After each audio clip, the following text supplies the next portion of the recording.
Good morning, Maya. Thank you for doing this interview. I really appreciate the time you take to tell us about your story. The first thing I want to ask you is what your childhood was like in Vietnam, and what was a typical day for you as a child growing up in Vietnam.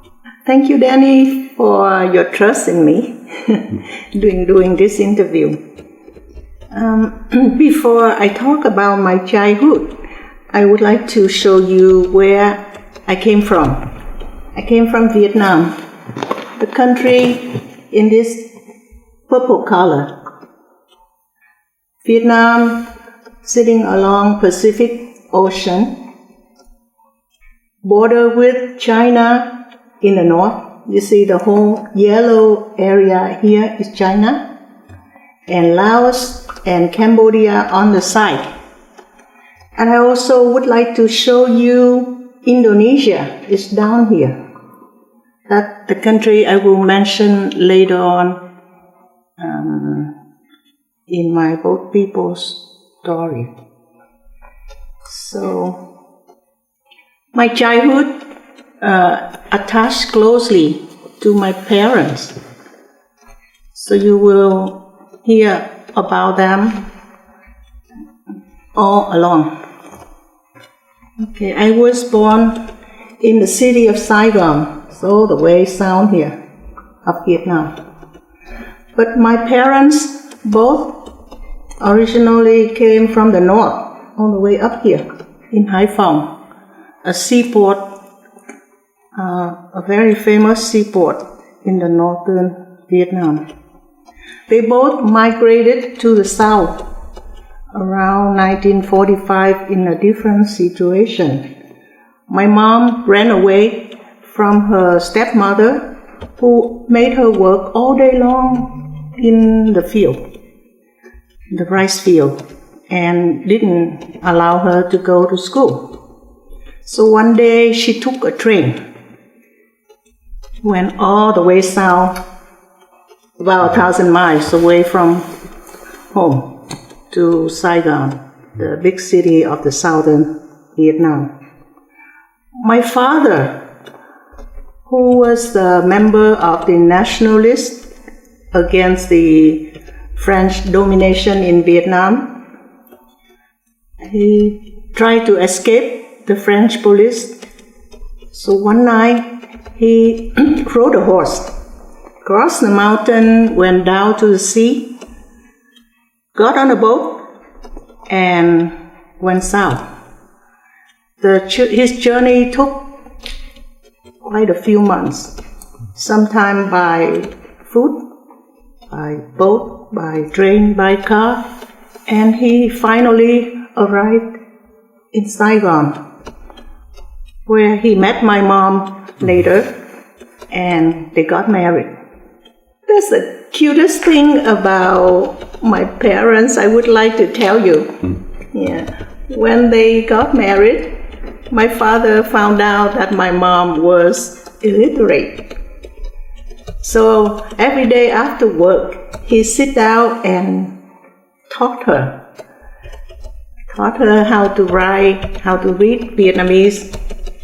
And after a year, when I was born, she was able to read newspaper, write some small letters, and sign her name exactly the same every time. It was funny, before it's not the same.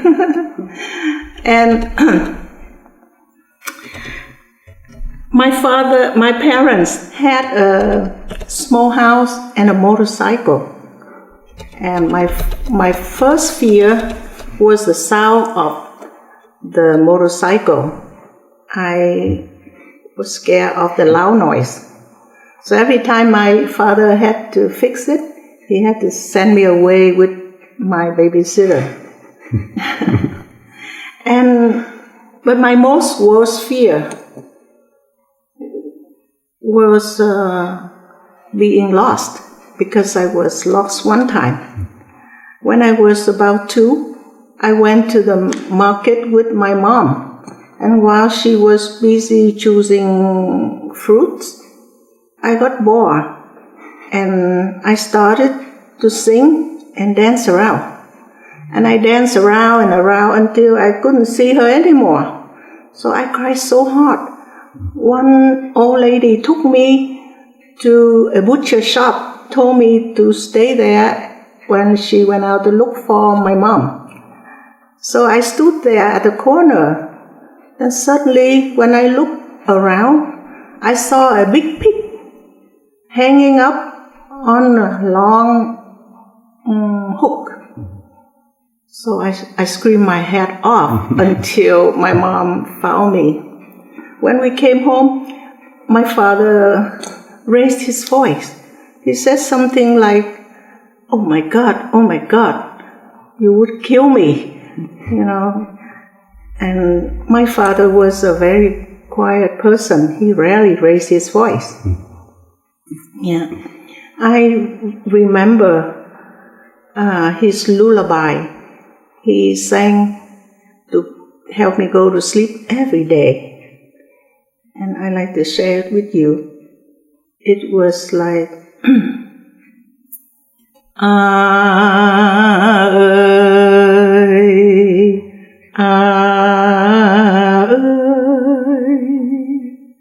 cái cò, cái vạc, cái nông, sao mày rậm lúa, nhà ông hỡi cò.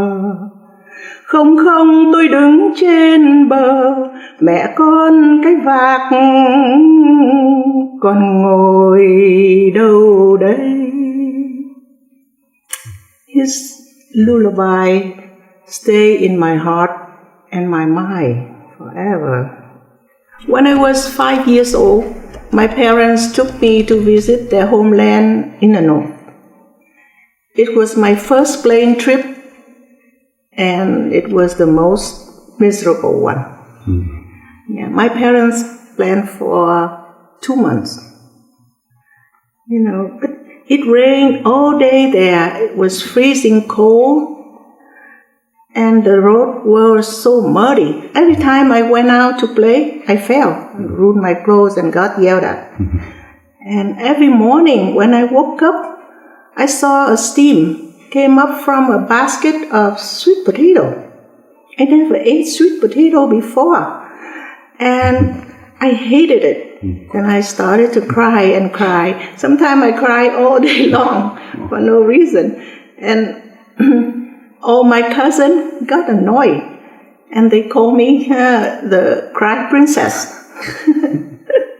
And so after a week in the village, my father took us to the capital city of Hanoi. I feel better there. I could eat some favorite food and sleep in a nice bed, but it didn't last long. Just about a week later, one night my father came back and told my mom to quickly packing all the belongings to go home the next day, because he said he was lucky to get the plane tickets for all of us to go home. Oh, I was so happy to hear that. And after, because that time the war was intensified between Vietnam and French. It's very close to the city of the north, to Hanoi. Yeah, so after a few months, we came back home. The French lost the war, and they divided the country into two. The north belonged to communists, and the south non-communist. But the war never ended there. The north sided with Russia and China, fight against the south, supported by the Americans. It took another 20 years plus, to end when the American withdraw. On a typical day, when I woke up in the morning, I was around 5 years old. My live-in cousin already bought breakfast at the street vendor around the corner. So after the morning routine and breakfast, my mom brushed my hair, my long hair, put it, roll it like an egg roll, and use a long clip to pin it down on my head. I didn't like it, but it was a rule. No hair cover eyes. Yeah. Then my cousin would take me to class, to school. She walked me just a short walk to my kindergarten. That school was built near the river. I hate that school because the toilet was sitting on the river, just like 5 feet above the water. And I was scared to death every time I had to go there. All day long, I was just waiting for my cousin to come back and pick me up. And then she came back and picked me up for lunch. My mom used to cook lunch, to go grocery shopping and cook lunch cook all the meals for us. So after lunch, I took a long nap. And when I woke up, my cousin would help me to take a bath and gave me some snack fruit, just fruit. And then I did my homework just before my father came home, so he could check it out. And we ate dinner, and then I hang around with my father until sleep time. On weekends, we usually go shopping and dinner at a Chinese restaurant in the old town, a very famous one. And sometimes he took us to the beach for a whole day, sometimes to the zoo or the movie. I still remember the time I sit next to him in the theater, staring at Snow White running into the woods. The Snow White and the Seven Dwarfs. This is my favorite movie of all time.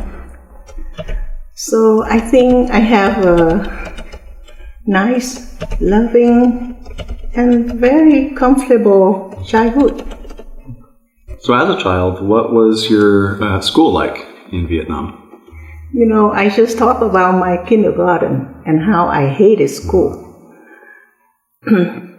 When I was about to start first grade, my father bought a different home from a nicer area in order for us to go to a better school.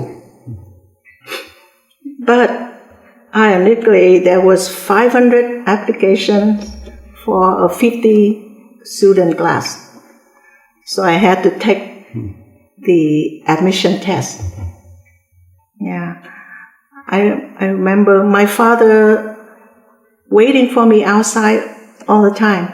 And when he saw some kids running out crying because the math test was so hard, they didn't understand. So my father started to, try to find a private school for me. He didn't think I would make it.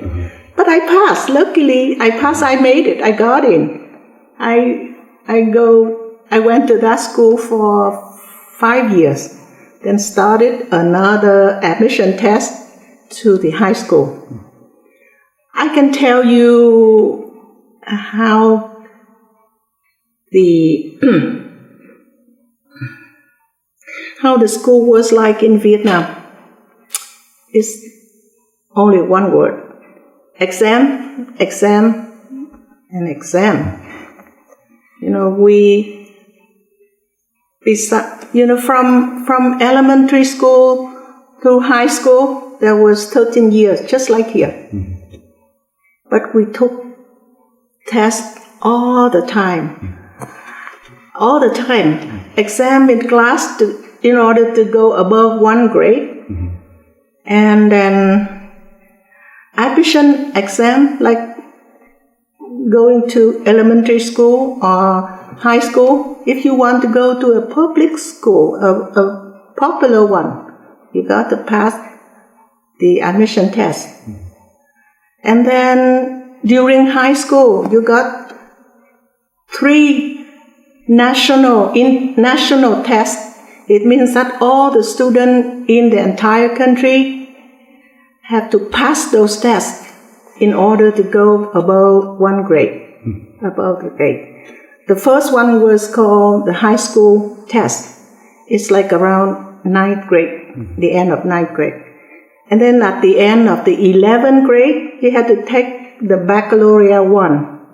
And then at the end of the 12th grade, the baccalaureate 2. You got to pass it. If you don't, you just stay back your current grade. It's such a pain. Yes. Okay. So, backing up, have any other continuing questions? One more short thing. Okay. You know, medical, pharmacy, and teachers and in education, what do you call it? Educator schools. You got to take the admission test.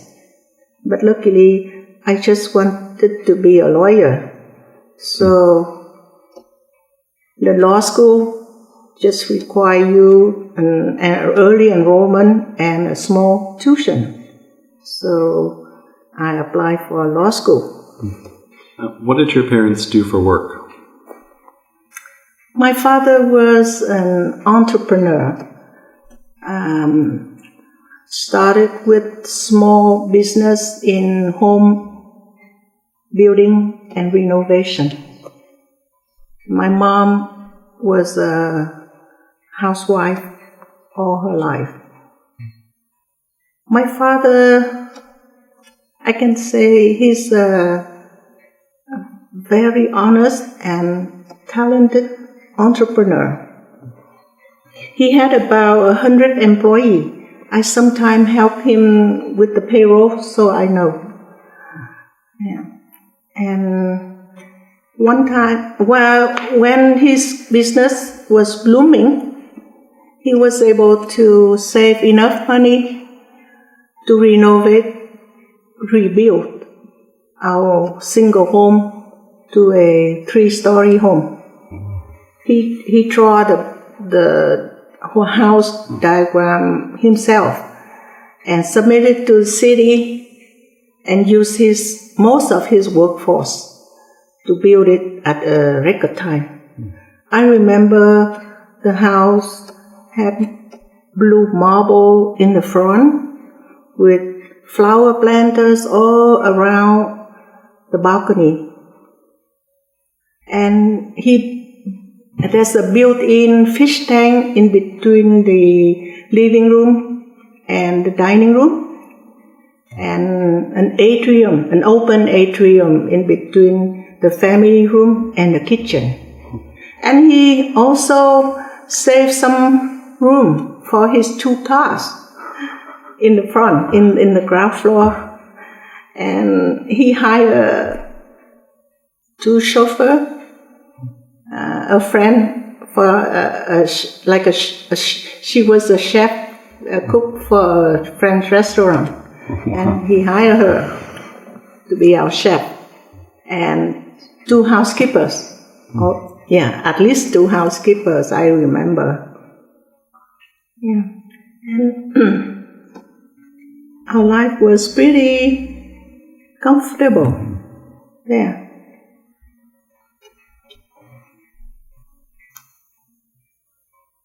Unfortunately, it didn't last long. My father had to go to the hospital for his heart disease and passed away when I just turned 50. And when did you start working, and what was that like? You know, my father passed away and when I was 15, and my youngest sister was just 2 years old. My mother was sick all the time of depression. We had to lay off 2 chauffeurs, the chef and the housekeepers, and we started to sell the cars. Some stuff inside the house and empty my mother's jewelry box piece by piece. But we still struggle. I always worried about money for our daily food and daily expense. So I started a small contract to sew clothes and knit sweaters by portable machine. In the morning, I went to school and I started working on those machines with the help of my sisters. Sometimes I had to stay up until 2 a.m. in order to make enough sweaters for the delivery next morning. I didn't have time to study, and it was the 11th and the 12th grade at that time. It's become very hard. But luckily, I passed all the tests. I passed the exam class and I passed the national test to graduate high school. I was so excited to apply to law school because I always wanted to become a lawyer. After I started law school for about a week, a friend since high school told me that she had to go home to get married. It's like a few hundred miles away. So she had to quit school and quit a nighttime teaching class. And she asked me, it's an English class, and she asked me if I want to take over the class. She said, you just open the book, read out loud, and tell the student to repeat after you. I know it's a joke, it's not that easy, but I was desperate for money, so I took it. The class went well for a week. So the principal asked me to come to his office to sign the contract during the day. So when I arrived at the gate, I saw the principal standing with 2 tall white men. Looks like American, looked like the advisor. My heart just stopped. He waved at me and wanted to introduce me to those people. I pretended I didn't see anything. I make a quick U-turn and go home. So later on I called him and I said, I'd like to quit the English class. He said, I think the student like you. How come? I think the seniors are difficult to please. I said, if you don't like teaching the senior, how about little kids in 5th grade? One of my teachers had to report it to the army, so I need a replacement. But you just need to, those kids, they learn French from kindergarten. So now we wanted to switch them to the Vietnamese program. You can start next Monday from 8 to 12. And then he offered me a good salary that I couldn't say no. So I took it. I don't know how I survived that class. But there was one incident that I would never forget. There was a boy in the class who was lazy and never finished his homework. And one thing I didn't know was that he hid his comic book under the class book. to read during the class. Until one day in the meeting, another teacher whose brother was in my class told me about it. So I caught him red-handed, and I made him stay late to write like a few hundred times to promise that, but he didn't. He was not scared. So I got so upset. I sent him down to the flagpole during break time and asked him to kneel under the flagpole. Just a few minutes later, the superintendent rushed up the stair, came to the class. He yelled, "Go in, go in. Miss In, please let him stand up, let him stand up."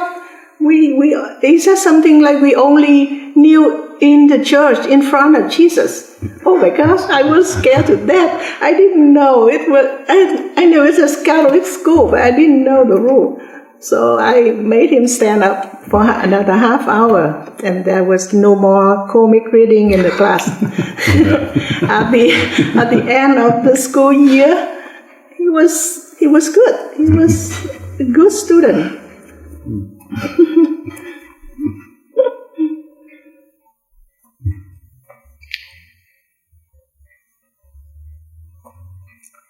So after that incident, I'm not sure that the superintendent will sign up the contract next year for me.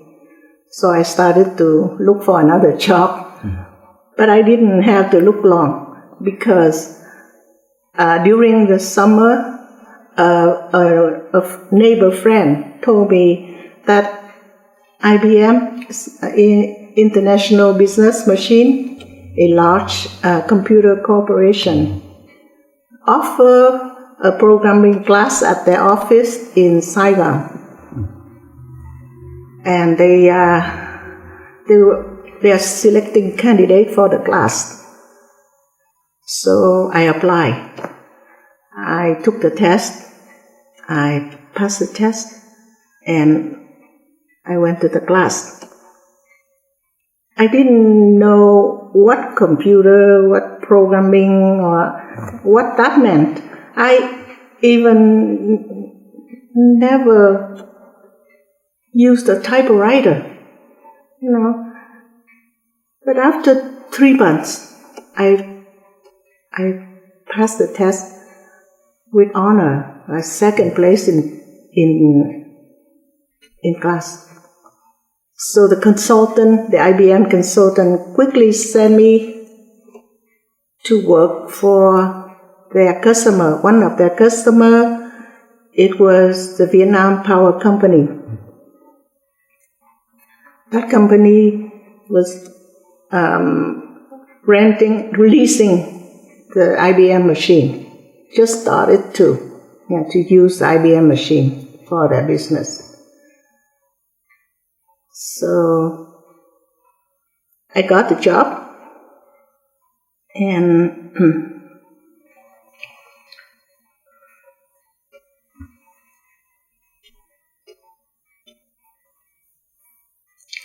the Vietnam Power Company provide electricity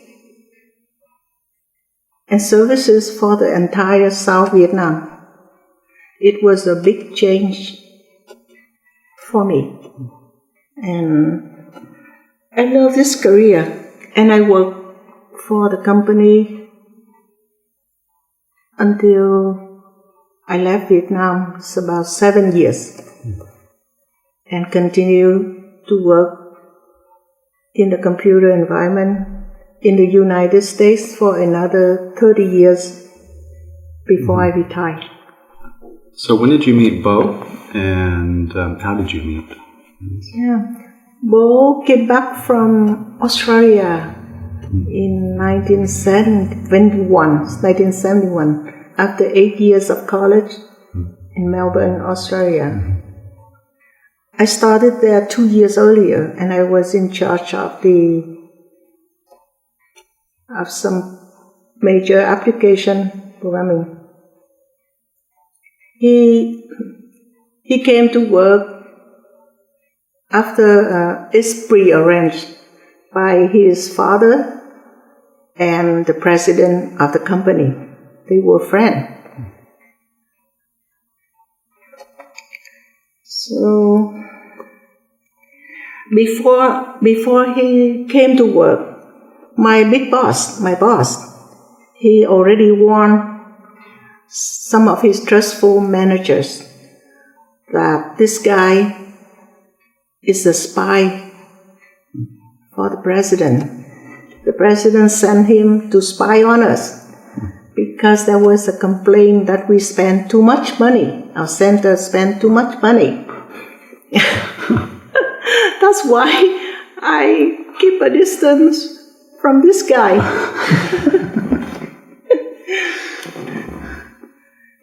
We had meetings with him every week. And he tried to talk to me all the time. He pulled a chair sit next to me at company's dinner, group lunch, but I just ignore him. So after a few weeks going nowhere, he told the boss that the programming group needs to improve English in order to understand the computer manual. Mm-hmm. So he volunteered to teach the English class at lunchtime, 1 hour. Our lunch break was 2 hours. I used to go home for lunch and took a nap before I came back in the afternoon. So now I had to stay back at work, go to the free lunch at this company cafeteria with him, and learn English. Mm-hmm. So one day, when he asked the class to give example for the more and the more, and when it was my turn, he rubbed my word and looked straight at me in front of the class, and he said, "The more I look at you, the more I love you." Everybody was dead silent. And then he quickly dismissed the class. The next day he called in sick. And I thought I could go shopping with a co-worker, but no. The whole group wanted to visit him at his home with the encouragement from the department secretary. She said, go visit him. Then they dragged me along, of course. When we came to his home, he was lying on a sofa. As soon as he saw me, he stood right up and smiled so big. And he pulled me to the back room to introduce me to his mother and grandmother. So I got hit. I thought, in my mind, I thought a good-looking guy like that, friends with Mr. President, 8 years of college in foreign country, he must have a wife, must have been married, or had a fiancé, or at least a girlfriend. So I thought what he told me was just joking, and I never paid attention to him until that day, until the visit to the sick teacher. So I thought, he was not joking. He just had no fear to express his feeling toward me in front of my friends. Yeah, so since then I became his friend, and we started to date. And I still remember vividly something happened on our first date. he held my hand and asked me if he is the first man to hold my hand. I said no. Is that your father? No, I wouldn't include my father in this. And then who was that? He stood right in the middle of the street demanding my answer. And I said, it was the guy who did my fingerprint for my ID card. So he laughed out loud and so happy. Then he told me he wanted to visit me on weekends. So I took him home to meet my mother and my sisters. I remember he gave my youngest sister a box of chocolate and the other sister an Australian collection of stamps. But my sister didn't like him at all. They were afraid that he might take me away from them. And in return, his father didn't like me either. He never told me about it, but his sister told me later that he had a long talk with his father. He rejected his father pre-arranged marriage for him with the daughter of his friend. He rejected all the offers and told his father that he just wanted to marry me. So his father got mad. He threw the cigarette lighter at him and left. But I don't know how he could convince his father. A few months after he met my mother, he brought his grandmother and both of his parents to bring gift to my mother, asking for our engagement. Yeah. And 7 months later, we got married. Real quick, was it Ilun or Itan who swept dirt onto his head? Oh yeah, he hated that much. You know, every time he came, he walked upstairs, and they were upstairs and pretend that they didn't see him. They swept all the dirt down. He was cool. I asked him, "Are you mad?" He said, "No, I understand." That's what he said. So you mentioned your engagement. What was your wedding like? My wedding was the first one in the family as the extended family. So most of my cousin watched of course my sisters and most of my cousin watching the groom family line on the street, a long line, bringing gift inside, and there was a beautiful ceremony inside. They were so excited. One of my cousins told me later that it was as big and beautiful as the wedding of the royal in England. I know it was a joke, but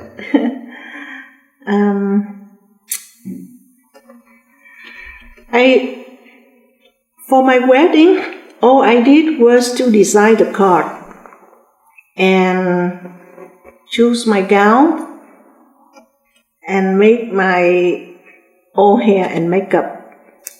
And for everything else would be organized by him and my mother, and with the help of my sisters, you know, from choosing the restaurant, the menu, writing the cards and send it out. Yeah, they did all that. I don't remember I did anything. So my mother was so happy because now she has 6 sisters and a son, And she asked him to move in with us after the wedding. He took it. Yeah, he took it. After the wedding, he moved in and lived with us. You know, most men in Vietnam didn't do it. And especially his father, he didn't think it's a good idea. But my mom was happy, I was happy. So a year later, sisters too, right? yeah, he moved in. A year later, we had a son, and another year later, another son was added. So what was it like raising children in Vietnam? It was hard because we both, for me, because we both had a full-time job and often worked overtime. Also at night time, my husband used to teach computer language at a private school and at a university in town. So, but we were very lucky to have my mom and my sisters taking care of the kids at home. In Vietnam, most family depended on the grandparents and the relatives in raising children. It's hard if they cannot afford the child care. Most of them couldn't afford child care. I remember, in my department, there was one lady who just got divorced. She had 6 children at the age of 10 or 11, and the youngest one was just 5 months old. They stay home themselves, and they take turn to take care of themselves. So one day they ran out of food. The baby crying non-stop. So all of them, taking each other, walking a long walk to our office, lining up in front of the door, asking for their mom. That's since then we know what happened to her family. When I came out and saw those kids with soiled clothes and messy hair, I was almost I wanted to cry. But a worst incident was when I came with my school to visit an orphanage. Most of the kids were orphaned by the war. Their parents were killed when they worked in the rice field, and it got bombed, rocket or landmines. And some kids with disability, were left at the front gate overnight. When we picked one up, they all came over and tried to cling tight to us. That visit left many difficulties in my mind for a long time. And what was the beginning of the war like in Vietnam? Vietnam was a war-torn country. For more than 1,000 years, we fought against the China invasion. And our ancestors fought so hard in order to keep our territory, our culture, and our independence. More than 1,000 years. Then the French came.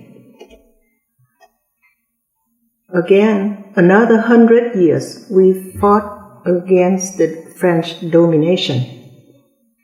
After the French lost the war. They divided Vietnam into two countries. The North belonged to the communists and the South to non-communists. The war never ended there. The North sided with China and Russia, fight against the South, supported by the Americans, for another 20 years more. So war after war after war. When the Americans left in April 1975, they brought along the Vietnamese who used to work for them, who's related to them somehow. Yeah, called the American evacuation.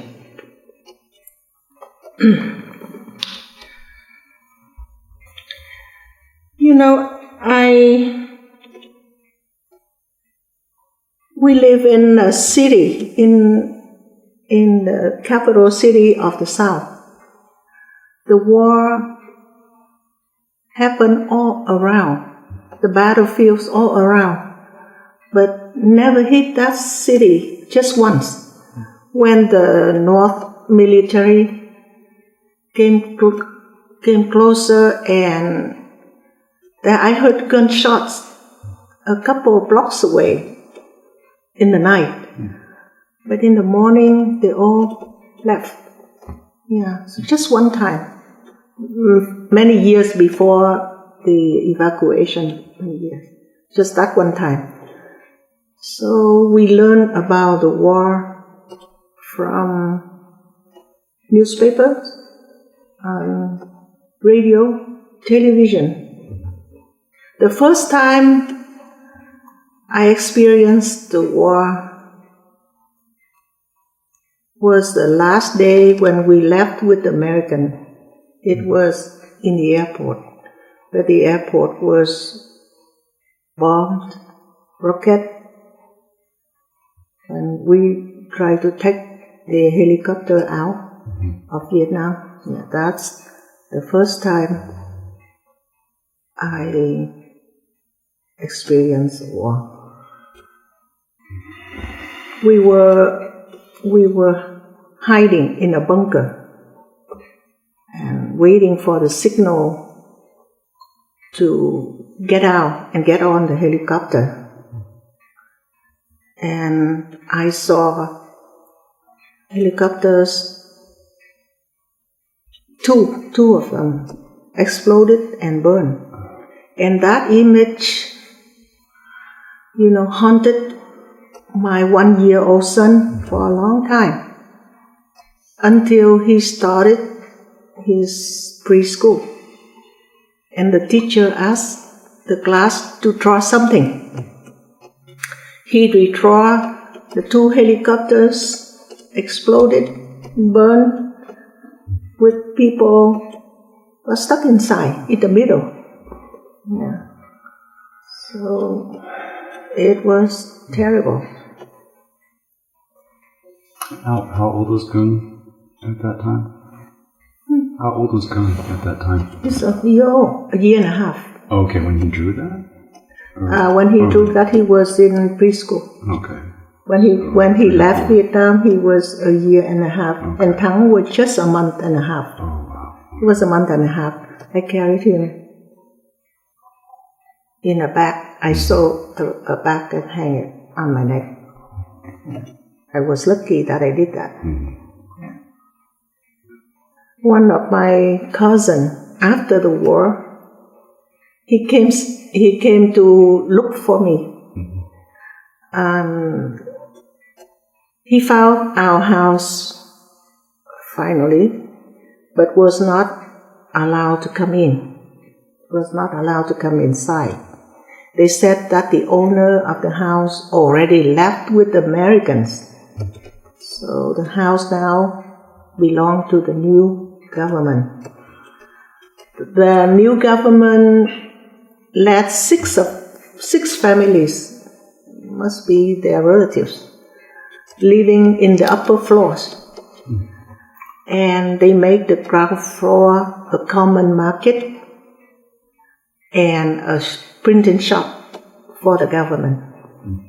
Yeah, so my cousin, who used to call me Cry Princess, now it's his turn to cry. He couldn't hold his tear, thinking how many more years that we would be able to see each other again. What were your experiences when you were trying to escape, and then how did you eventually escape? During the American evacuation, we were allowed to get on their list because one of my sisters went to the U.S. for school and came back and worked for the American FM radio station as well as the Vietnamese television as a news anchor. She was famous. And she was afraid that the communists will retaliate and her life is in danger. So she put my mom and all of the sisters, including my husband and my 2 little children, on the list. We will all stay and waiting at the American FM radio station. And they waiting for the bus to transfer us to the airport and fly out of the country. That's the plan. And when they found out that my husband had a military ID, that's the requirement when he just got home. When the war were intensified, the government forced those men at a certain age, to get training, and then later on could be transferred to work for the power company. The training was a few weeks, but he had to carry the military ID. Yeah. So at that time, the Vietnamese government order all the men to stay and fight. They did not allow anyone to escape with the American. They said if they caught you, they put you in prison and the American cannot bail you out. So they put my husband separately on a different list to go by a special bus to the airport and was not checked. This special bus, the Vietnamese couldn't check, stop and check those buses. So he was waiting in a different area for the special bus. But the war happened just like lightning, so fast. And the day they busted, they put us on the bus. All the phone line was cut.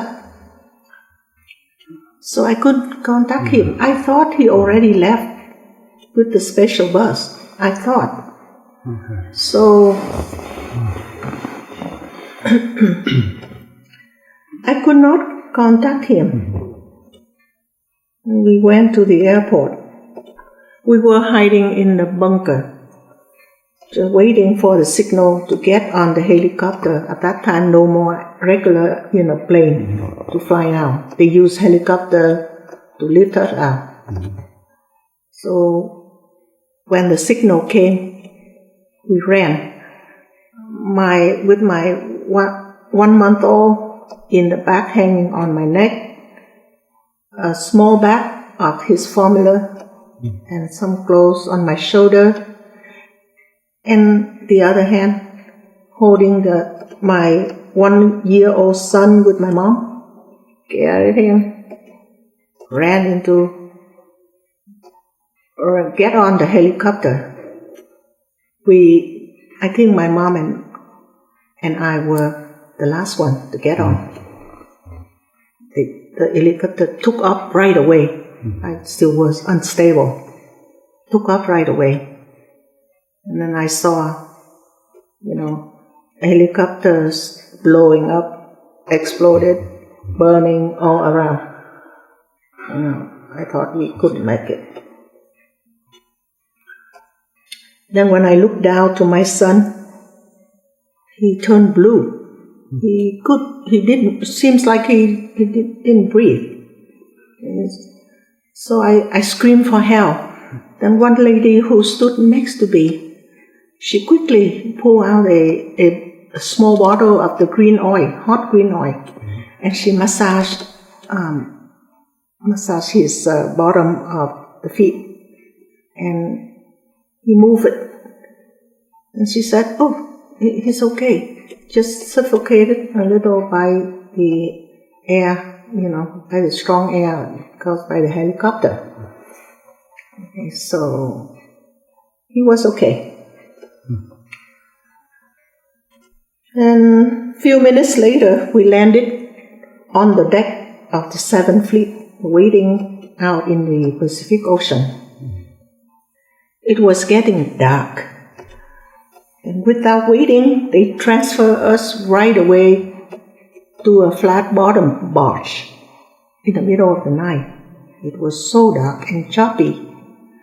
They transferred us to a commercial ship that could carry about 3,000 people. It's big.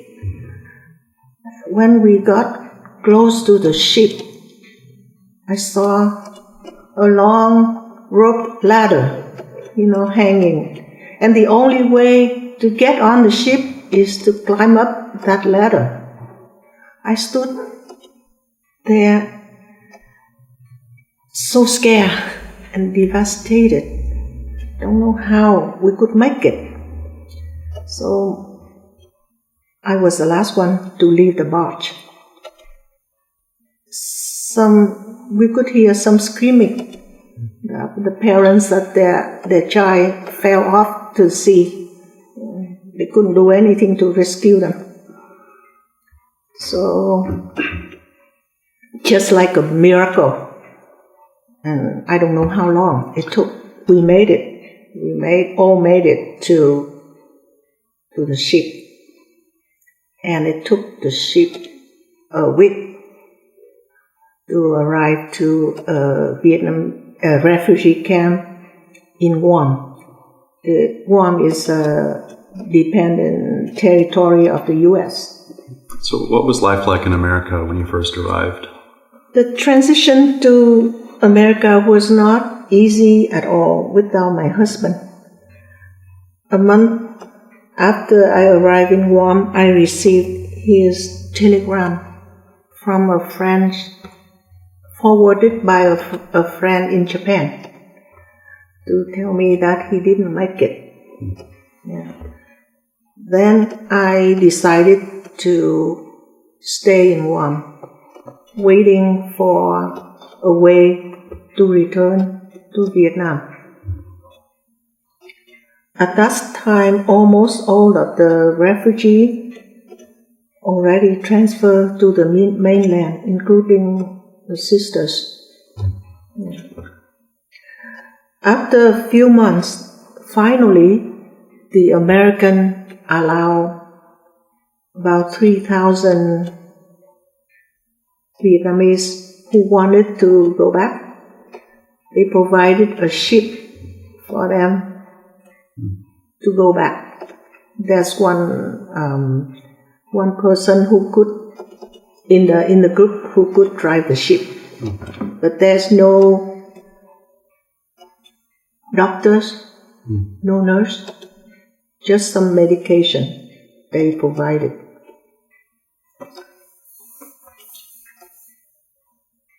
Most of them were soldiers, just a couple of ladies with kids and one old man in his 70s. So I was ready to go. I knew it was a risk for my little babies, but I wanted to take the risk. Then the night before the departure, my 1 month old son, then I think he was about 6 or 7 months. He got sick. He got a fever like 104. And both of the boys cried all night. They just kept crying all night.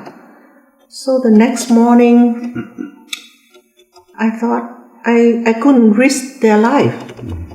I got to make a hard decision to abandon the ship and continue to travel to the America and find a safer way to return.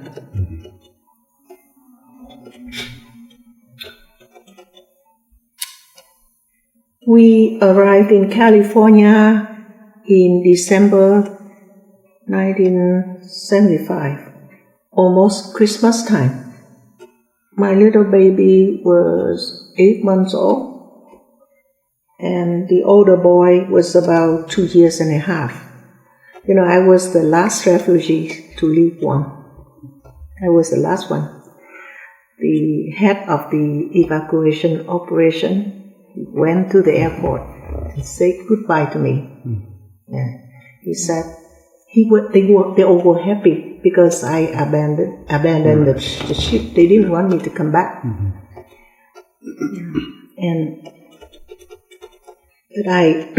When I arrived to California, I could not sit still. I continued to find a way to connect with the Vietnamese embassy in Japan, in France, because at that time they have no relationship with the U.S. I begged my relatives and friends to sponsor me and the kids to go there, waiting for the return. But the Vietnamese government then, they didn't trust the people who already ran away with the American. Yeah. So it took them a long time to investigate. Few years.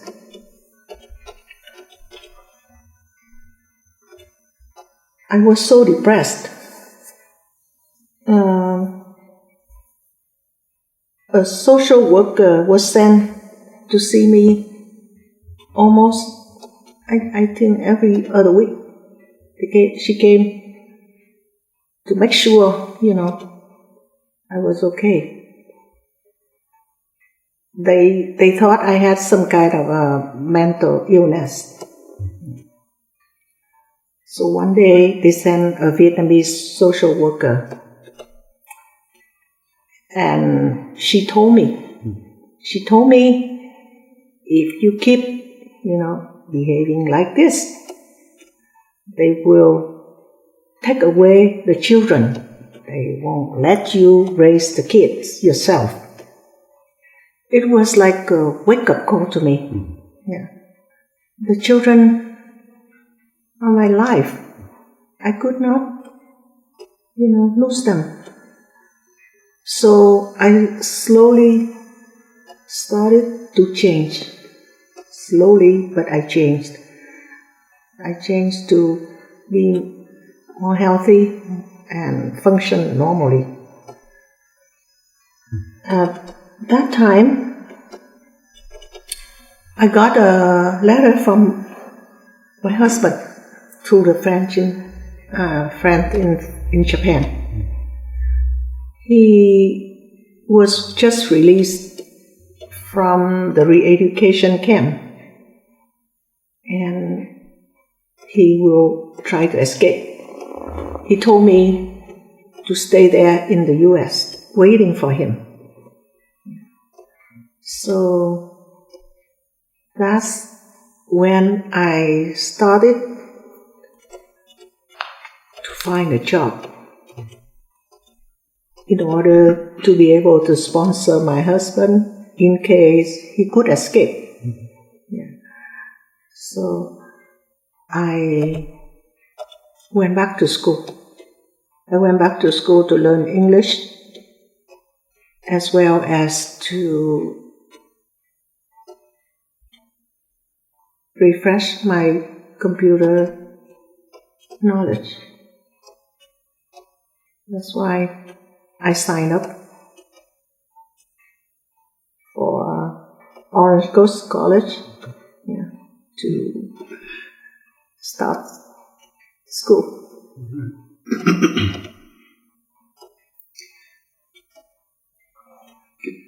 Can I ask you what your experience was like at Orange Coast College?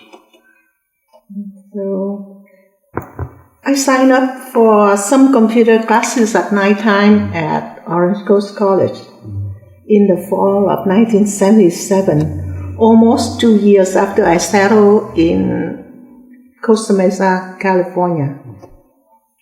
It was very hard from the beginning. I was okay with the computer classes, but I had to study very hard for math, English, and other subjects. But I was able to manage to graduate after 2 years with the AA degree.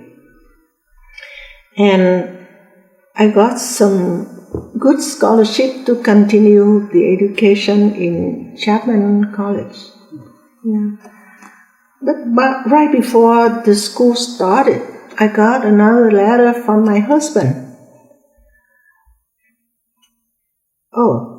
I got a letter from the U.S. Embassy in Bangkok saying that they need a proof of my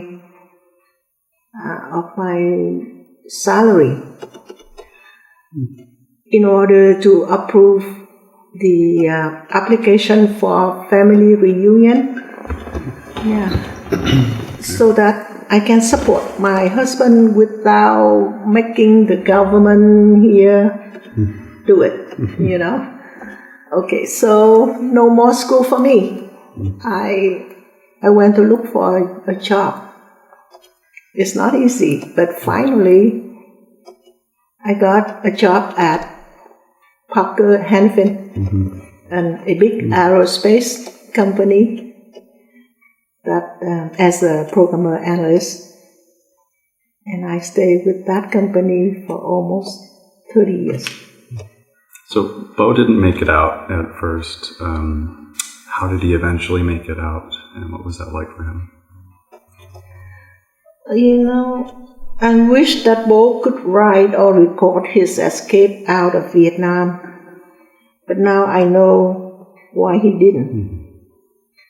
It is not really easy at all to recall memory, especially a horrible and sad one. So I tried to put together what he told me over the years and find some more detail in the letter he sent me when he was left behind. As I said earlier, because Bo was carrying a military ID, the American had to put him in a separate bus during the evacuation. That's how we were separated. And the war ended like a lightning. The American had to escape and abandon him with the special group. They had to run for their life, last minute. He could not wait longer at the radio station because the North military already came into the city at that time.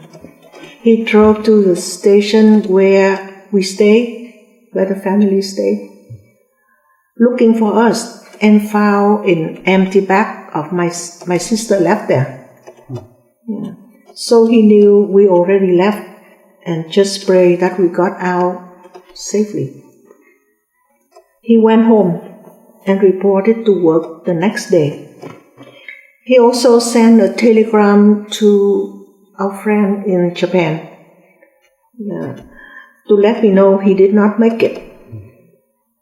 A month later, the new owner of the company ordered all the employee with the level of vice president and up to report to the re-education camp. It was expected to be gone for a month, but he actually stayed in the labor camp for 2 years, almost 2 years.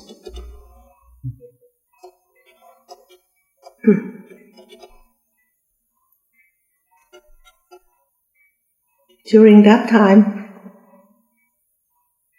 he got some letters and some picture I sent to his mom back there. He knew that we already settled in America. He also knew that I already applied to Vietnam to return home. But after he was released from the labor camp, he decided to escape. He didn't think it's a good idea for me to come home. He tried so many times to escape by boat, but failed. There's one time, the police chased the boat, fired a gunshot, caught everybody, and put them in prison. He stayed many months in that insanitary prison. His skin got infected and bleeding a lot, so bad. And, they only used one needle that was disinfected to inject medication, for the whole group. It's very bad. And every month they allow prisoners to take bath once a month. All hundreds of them lined up around the pond. One small can per person to get water, and they counted from 1 to 6. Every time they count, you get 1 can of water, and after 6 times, you have to be done with the bath. There were quite a few criminals in the prison, including addicts and tuberculosis. I had to find a way to bribe him out. I sent gold and money home to the black market, and finally, we bribed him out of the prison. But he did not give up. He kept trying to find a way to get out.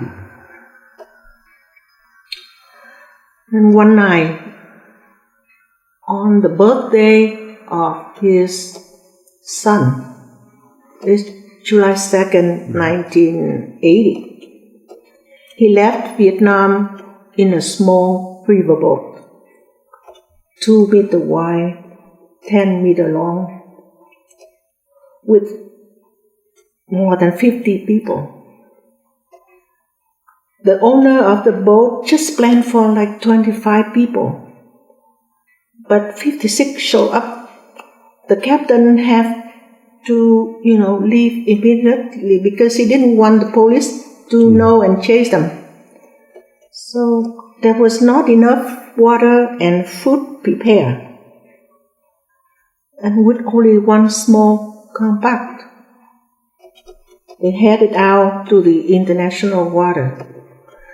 July was a stormy month, so the Vietnamese police didn't bother to chase them. That's how they got to the international water without any incident. But the boat got hit by a big storm every day, every afternoon, for a week. The waves wash out the water and the food they store.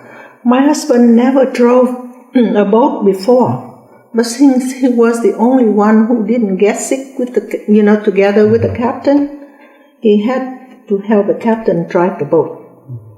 Sometimes.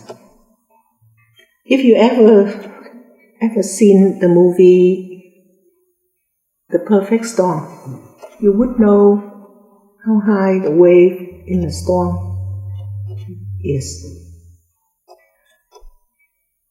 He said he had to stir the boat facing straight at the crazy wave in order not to be capsized. And my husband was almost washed off the boat by a strong wave, and luckily the captain could pull him back, but he lost his glasses then. He said one time in the rough sea, he saw 2 whales swimming near the boat, like trying to keep the boat balanced. And I think he was hallucinated. But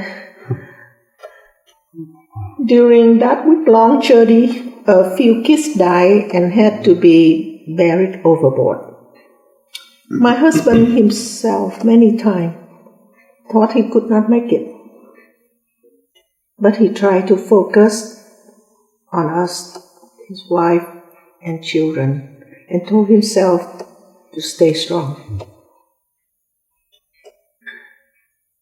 One night, he saw a small light in the horizon. He tried to head the boat that way, but somehow every half hour, he saw the light again. And many times later, he realized that the boat was running in a circle. He was so desperate, so he started to pray. After a while, luckily the boat got out of the loop. The next morning, he found out that the light in the horizon was from an oil rig, and an American ship was docked nearby. Oh, that was heaven. They were all rescued.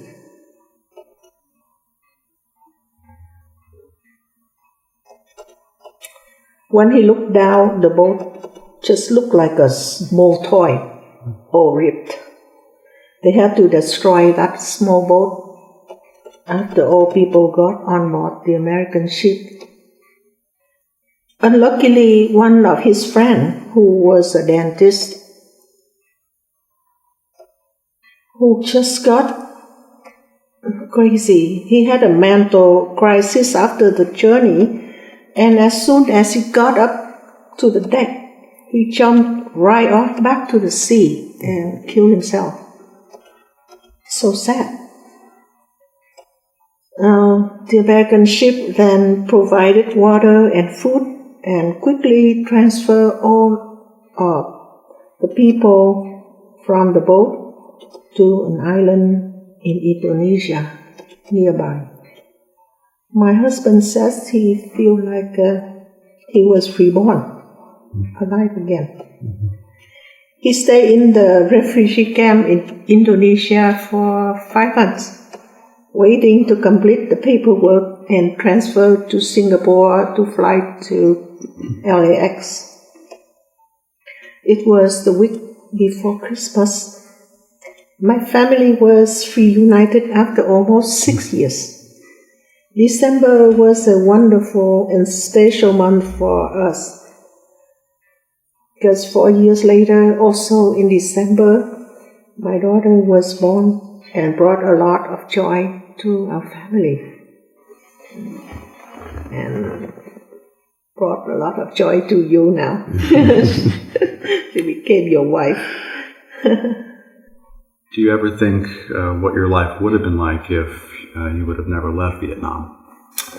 If you say the war never happened in Vietnam, that never happened.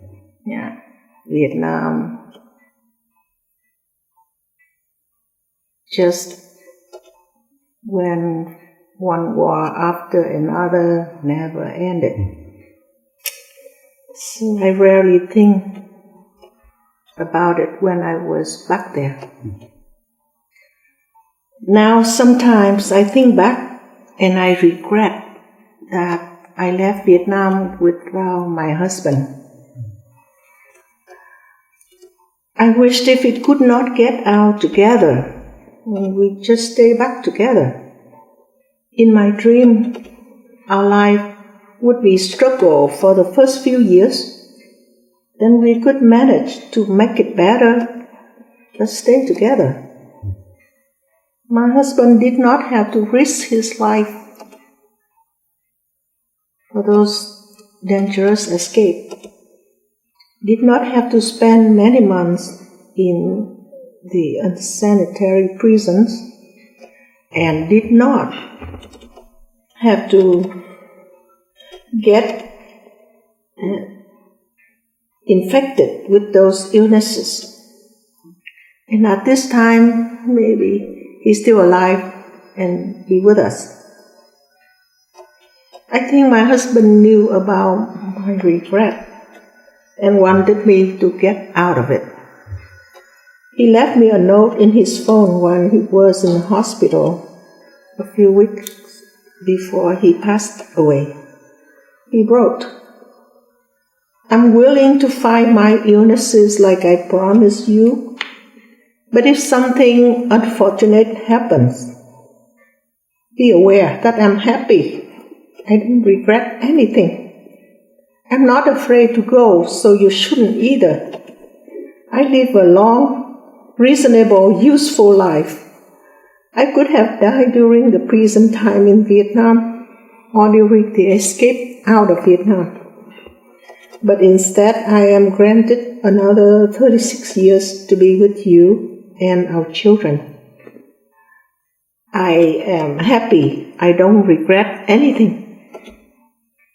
His love and encouragement just keep me going. And I'm trying to live one happy day at a time.